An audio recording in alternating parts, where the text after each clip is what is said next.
This is the Healthcare Education Transformation Podcast, a podcast brought to you by two physical therapists devoted to helping physical therapists and other healthcare providers become better educators to patients, students, the community, and each other by interviewing prominent and passionate people within the realms of healthcare and education.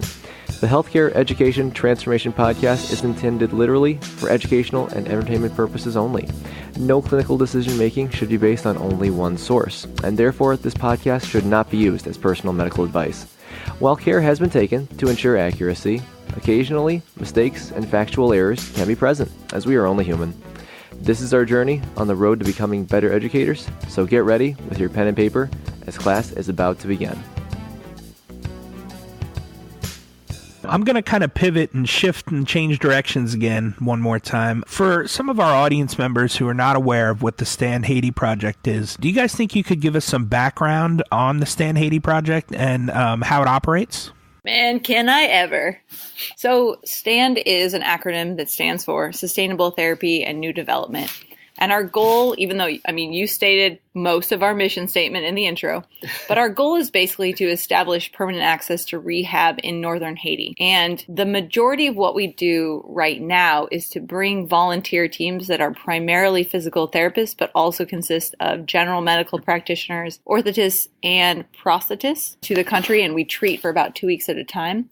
The other side of what we do is we are working on educational aspects in the country. At this point in time, physical therapy as a profession is not even recognized by the country. And there is something like 50 PTs that were trained outside of Haiti that exist in the country of millions. So it's tricky in terms of starting at the ground and working our way up. It's in other countries, it's different. It's training PTs up. But in Haiti, it's providing access to a care that has never, ever existed, and in a community that has very, very little access to any care, not to mention physical therapy or medicine at all. So in the real-time active version, the biggest thing that we do is we take people with us.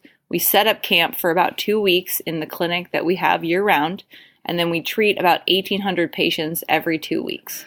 And while that sounds like a huge number, because it is, we work really hard and we play really hard. And we see conditions that are neurological. We see conditions that are orthopedic, which is probably like 85% of our patient population. We do a lot of stuff. It's fun. And we have a full prosthetics lab, so we build legs for amputees, we bring out general medical providers, and we treat infections, and we have people that can set fractures and cast and set dislocations, and we look at blood pressure, and we screen red flags and get them into hospitals and surgical centers, and we have our pediatrics department, and we do kind of a little bit of everything, but at a really cool level. We do, and we have a lot of community outreach. Like we reach into the nursing school and we provide orthopedic lectures. That way, nurses that are coming out who can get jobs all over the country will at least have an idea about what to do with an ankle sprain so it doesn't become a chronic condition. What to do with a fracture so you don't end up with some crazy, crazy symptoms down the road that we end up seeing. Anyway, it's a big project and we have tons and tons of aspects to it, and most of them don't actually show up in what volunteers see.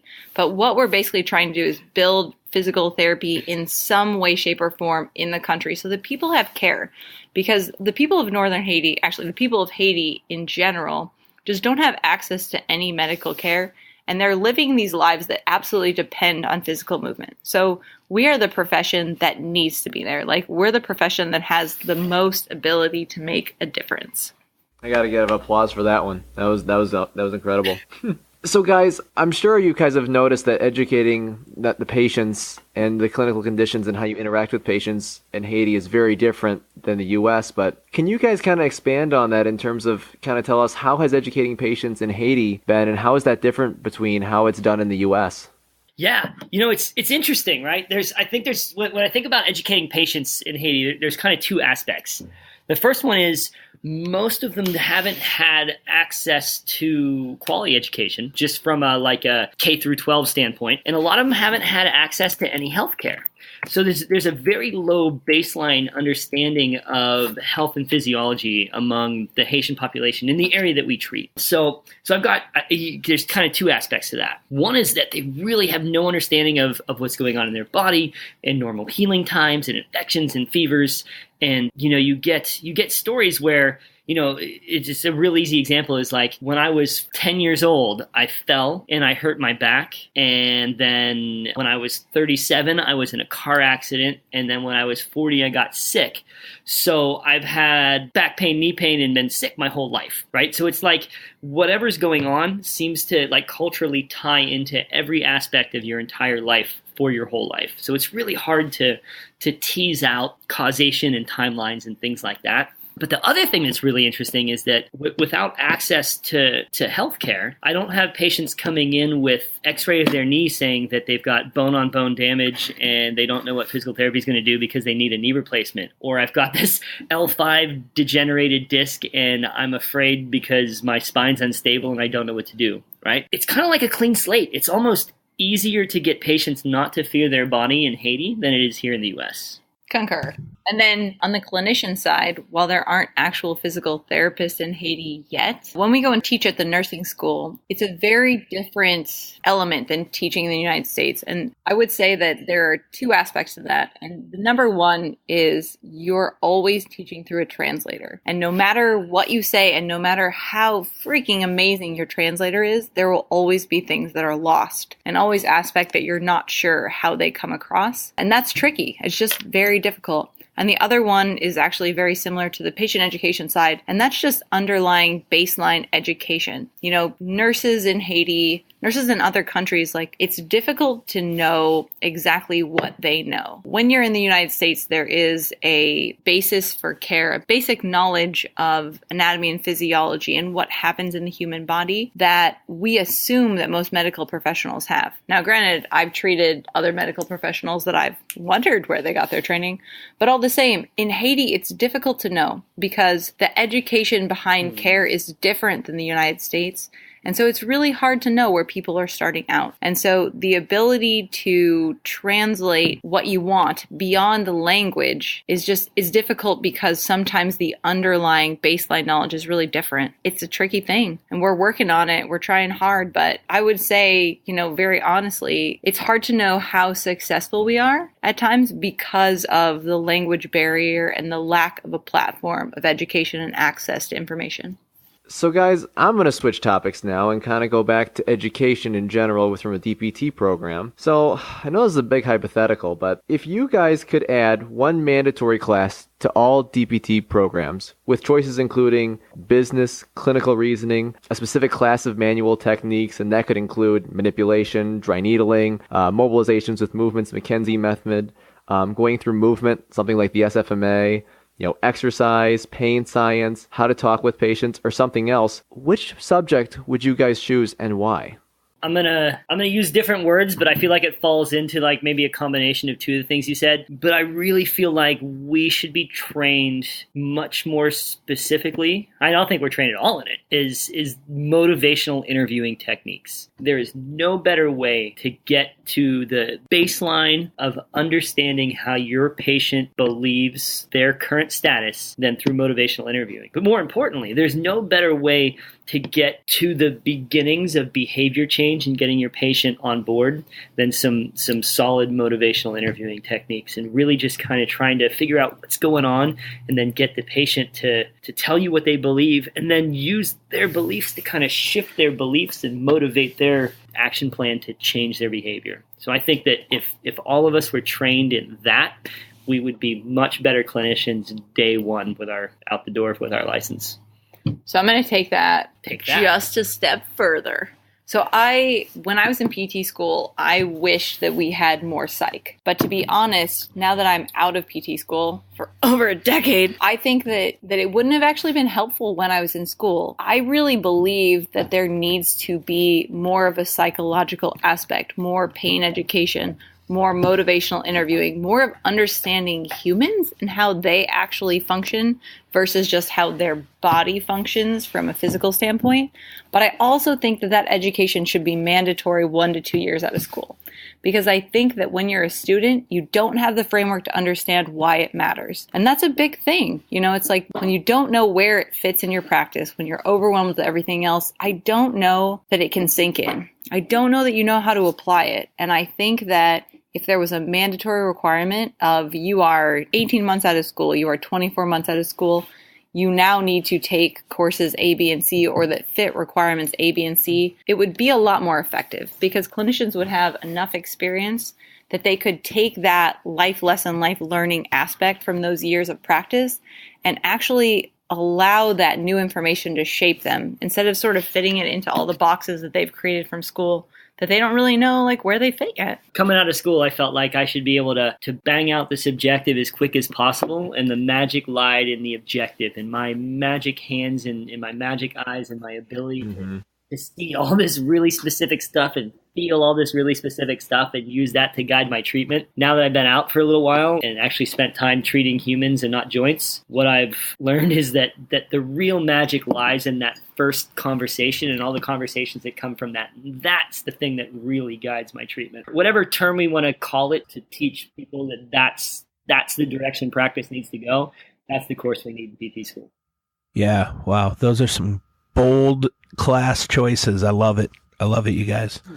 We like to wrap each show up with a question that we ask all of our guests, and it's if you guys could change one aspect of healthcare education, DPT or otherwise, what aspect would that be and how? Oh, I got this. So honestly, if I could take every healthcare profession and make them more active in the world of prevention, that would be amazing. And it's one of those things that I guess it spans beyond education, because it's not like people don't know how to prevent injury, how to prevent diabetes, how to prevent high blood pressure, how to prevent cardiovascular compromise. The problem is we don't have a way to implement it. But I do wish that there was more emphasis on getting to the part of the population where we could just prevent it from happening and reverse the effects versus just being a treatment society. And I will say that this weekend at the Eye Sampler, Mike Eisenhart totally nailed it. And honestly, beyond the fact that he nailed his talk and that aspect of things, like I felt honestly like rejuvenated by the idea that there was a way to do this. But I really think it has to come from the entirety of the healthcare system, not just physical therapists. And I think that as much as PTs, we really want to make this detailed, diagnostic, treatment specific, only rotate right type of treatment plan, we can make such a bigger difference if we just got to people a little bit sooner and worked on bigger health problems. So that's what I wish. Yeah, I think, man, it's hard to follow that up. It's a hard question too. Morgan's very, very macro on that. I'm gonna micro it down. I think to me, we're taught the biopsychosocial model, and we're taught people first language, and we're taught this stuff in school. But I think we're taught it in a way that it's like something that punishes us, like if we do it backwards. Like if I say the knee pain patient, I lose points, right? Or I have to understand these things. I don't think we shift it into understanding it on the level of practice. I don't treat knees. I don't treat backs. I treat people with back pain. And I think if we could really understand the fact that we treat humans and we have to focus on the human to help them get through whatever their experience is currently, that would be the thing that I would change. I'm not sure what I would call that, but it's people first language, but it's really people first practice. We could call it Justin's people first practice. I just think that we've got to get away from treating joints and get back to treating humans. Here. Great point. Great point. No, I think that's great. And Morgan, I have to admit, this is now on the show. This is the first time that someone has said the same thing twice. What I mean by that is someone else in a previous episode also said along the lines of population health and preventative stuff. But guys, where can people find you online and with social media?